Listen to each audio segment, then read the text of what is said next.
राम जी ने जब सुमंत जी को अपने महल में आते देखा, जिस समय कैकेयी ने वरदान मांगे, महाराज दशरथ तो बड़े व्याकुल थे, तो कैकेयी ने सुमंत जी से कहा कि जाके राम जी को बुला लाओ। अब सुमंत जी जब बुलाने गए तो राम जी को सेवकों ने कहा कि सुमंत जी आ रहे हैं। अब सुमंत जी जो हैं वो वयोवृद्ध हैं। राम जी ने सोचा कि मेरे पिताजी की उम्र के हैं तो मुझे उनका आदर करना चाहिए। तो राम जी निकल के बाहर आ गए और बाहर आकर के भूमि पर लेट करके दंडवत प्रणाम किया। कैसे? बोले जिस प्रकार से अपने पूज्य पिता महाराज दशरथ को प्रणाम करते हैं, वैसे ही राम जी अपने मंत्री को लेट करके प्रणाम कर रहे हैं। ये राम जी का आदर्श है कि मंत्री को भी साष्टांग प्रणाम कर रहे हैं, कितना आदर दे रहे हैं। ये राम जी का आदर्श है। राम जी जब वन की यात्रा में थे, निषाद राज गौ को अपना मित्र बनाया और निषाद की मां और सब स्त्रियां दर्शन करने आई तो एक अति वृद्धा माता खड़ी है और राम जी ने पूछा कि हे मित्रवर निषाद, ये वृद्धा माता कौन है? सुमंत जी बोले, वो निषाद बोले कि ये मेरी मां है।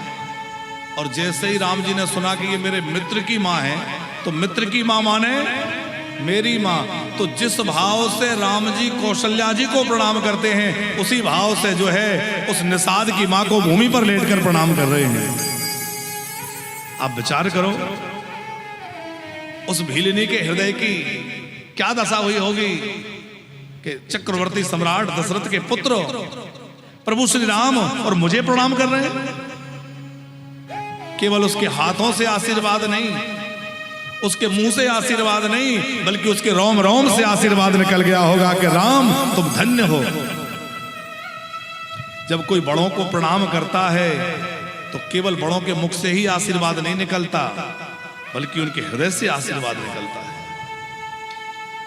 अभिवादन शीलस्य, अभिवादन व्यक्ति को 4 चीजें हमेशा प्राप्त होती हैं: आयु, विद्या, यश और बल। ये 4 चीजें अभिवादनशील व्यक्ति को, इसलिए बड़ों को सदा प्रणाम करना चाहिए। अच्छा, ये तो राम जी की स्थिति। और रावण की स्थिति क्या है?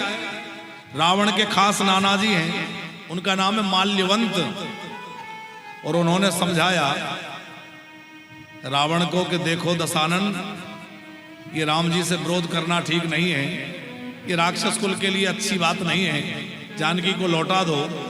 तो रावण क्रोध में भर के बोला कि सुनो, तुम बुढ़े हो गए हो, नहीं तो अभी तुम्हारा सर काट देता, मृत्यु दंड देता, धक्के देकर निकाल दो इनको।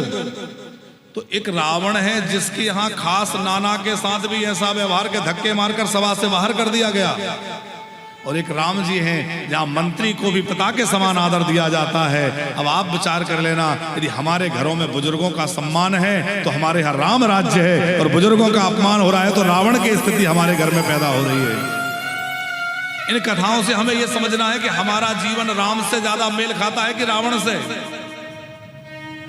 हमारा जीवन चरित्र किससे ज्यादा मिल रहा है? और फिर ध्यान देना कि परिणाम किसका क्या हुआ।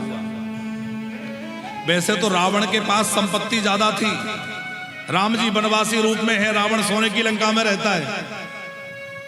साधन रावण के पास ज्यादा थे, आयु, बल, सेना सब रावण के पास ज्यादा था। अरे हम लोग ज्यादा धन जुटा लेंगे तो 10-20 किलो सोना इकट्ठा कर लेंगे, कुंटल 2 कुंटल कर लेंगे, इससे ज्यादा क्या कर लेंगे? पर रावण की पूरी नगरी सोने की थी। विचार करो कितना सोना होगा और कितना धन होगा, कितना बड़ा वैभव। लेकिन जीवन में आदर्श नहीं था, जीवन में धर्म नहीं था, आखिर में मरना पड़ा। और आज भी रावण जलाया जा रहा है, आज भी चौराहों पर रावण जल रहा है। यह है कर्मों की गति साहब।